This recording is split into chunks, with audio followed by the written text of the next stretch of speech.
Hi, everyone. Can you hear me? Yeah. I'm Lucy Roellecke, and I work like Elias in the Mind-Body Emotion group by Michael Gebler of the MPI Leipzig. And today I want to present you the results of my master thesis, which I defended last week, actually. And I integrated brain and heart data to try to decode hidden affective states. So let's start. Yeah, the quality is quite bad, but if this monster was to appear here suddenly in the conference room, I guess some of you might feel scared. Maybe your heart would start beating faster. You might attempt to run away or hide somewhere. And all of these reactions to the monster make up this component we know as, this phenomena we know as emotion, right? And I was interested in whether we can better understand this phenomena of emotion if we try to integrate all of these components together. So as some of you may know, usually feelings, or the subjective component of emotions, can be assessed using this affect grid by Russell originally on these two axes. So we have the valence axis from unpleasant feelings to pleasant feelings, and the arousal axis that measures the emotional arousal. Usually, feelings are measured only post-hoc, so after the experience itself. But we were interested in whether we can measure emotions continuously, moment by moment, using immersive virtual reality. So yeah, we basically put 47 participants in VR, and we attached a bunch of physiological devices to them, so EEG and ECG, but also some other devices. And then they had one VR experience consisting of 7 different videos, during which they were continuously rating their feelings using the touchpad of the virtual reality controller. And my colleague Antonin Foucault, who is also depicted here, and his team, they actually developed special feedback for the continuous ratings of the emotions using the shape we termed the flubber that you can see here. And this shape was pulsating according to what participants rated. I'm going to show you a short video now so you understand how this worked, maybe. 1 second. You're going to see a participant and what the participant sees. So yeah, here we have the participant, and the participant is seeing a neutral spaceship environment where not much is happening. And here you can see the flubber, and the flubber is quite slow and regular, indicating that arousal is rated as low and it's a neutral emotion maybe. And now the video changes, and the participant sees this horror underground bunker. And you can already see that the flubber is getting more irregular. So the subject is rating the emotions as more unpleasant. And now, especially at this moment where the monster comes running out of here, the flubber is pulsating much faster. So the subject is rating the intensity higher. Yes, thank you. We can go back to the presentation now. So I used this data to train 5 different hidden Markov models on it, and I focused on the heart and the brain, as I already mentioned. So I trained 5 different hidden Markov models using different combinations of the features, as you can see here. And these models were supposed to identify 4 different states corresponding to the gradients of the affect grid. So high negative, high positive, low positive, and low negative and low positive. So looking at the cardiac model, which was trained only on the cardiac feature, you can see here on the left there's the IBI interbeat interval, and then we have the high frequency heart rate variability on the right. And you can see that actually the model could distinguish well between the different states looking at these features. So we see lower IBI and lower high frequency heart rate variability in state 2, which is blue here, and state 3, which is green here. And these states had also higher arousal ratings. So this is what we would expect, a lower IBI with higher arousal. When we look at the neural model, which was only trained on neural features, maybe I can go back, yeah. We also see that there's a kind of a clear differentiation between the different states. We have here a decrease in alpha and theta, especially here in posterior alpha and frontal alpha, in state 2, which was associated with higher arousal, also in this model. But we do have an increase in alpha and theta in state 3, which was also higher arousal. So this is actually contrary to what we would expect.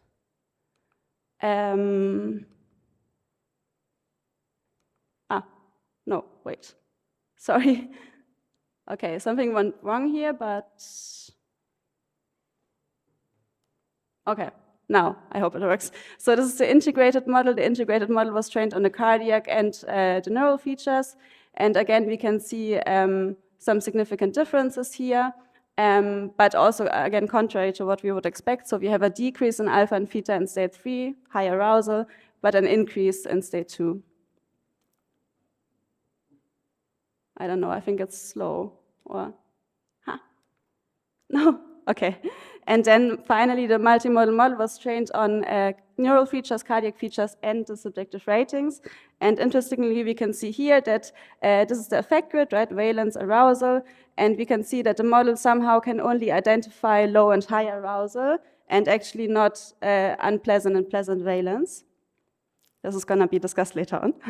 And then finally, I also trained one model only on the ratings of the participants. Here you can see that actually all quadrants of the effect grid are covered. So indeed, we could elicit different diverse emotions, but they were not recognized in the physiological data. So what I want you to take home from this, so I successfully trained some hidden Markov models on the neurocardiac and subjective data.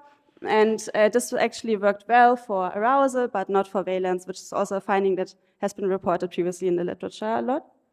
And actually, contrary to what I would expect, the integrated and the multimodal models were not superior in identifying the feelings. When actually corrected for model complexity, the cardiac model was superior. Yeah. And that's it. I want to thank everyone here for listening, also everyone in the MBE group, especially Antonin Foucault and Michael Gebler for their supervision. This is how you can reach me. And there's a QR code if you want to get the code that I wrote. I made a nice code documentation. Also, the dataset is eventually going to be published by Antonin Foucault, and you can have your go at it. Thank you.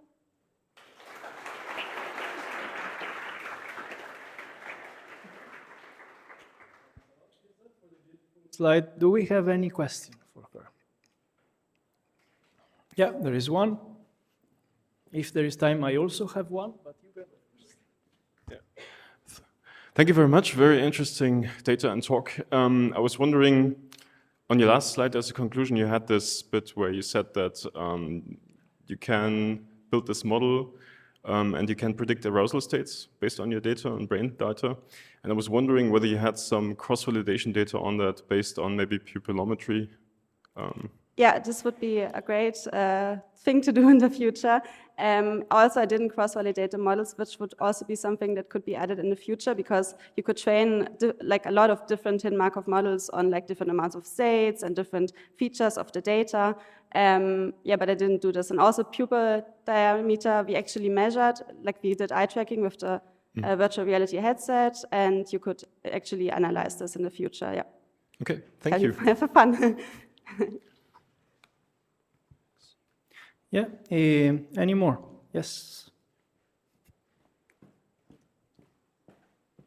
I think I got a very nice, more conceptual question. So when you show those videos, I understood that actually, is there any way to inform subjects or to discriminate between what is expected of subject? Because when I was looking at the video which you showed, so I wasn't kind of emotionally affected, but I kind of knew what is expected of me. So therefore, I could have kind of put my rating in the way which is expected of me.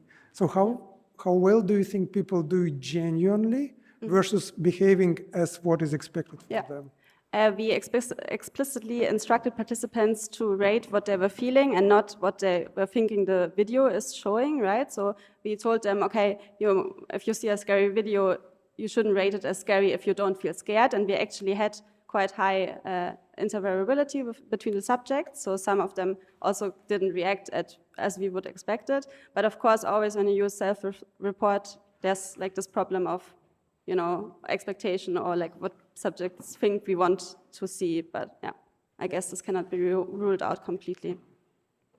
Yeah. I have a very quick, maybe I have missed it, but I didn't understood very clearly how do you disentangle valence from salience in your type Valence of from, sorry? Salience. Yeah. And if you plan as a follow-up study or maybe a future study related to maybe tailor this the VR environment, which is basically your scenario, your stimuli, to maybe the individual characteristics or response to the participant. Maybe also to better disentangle those two.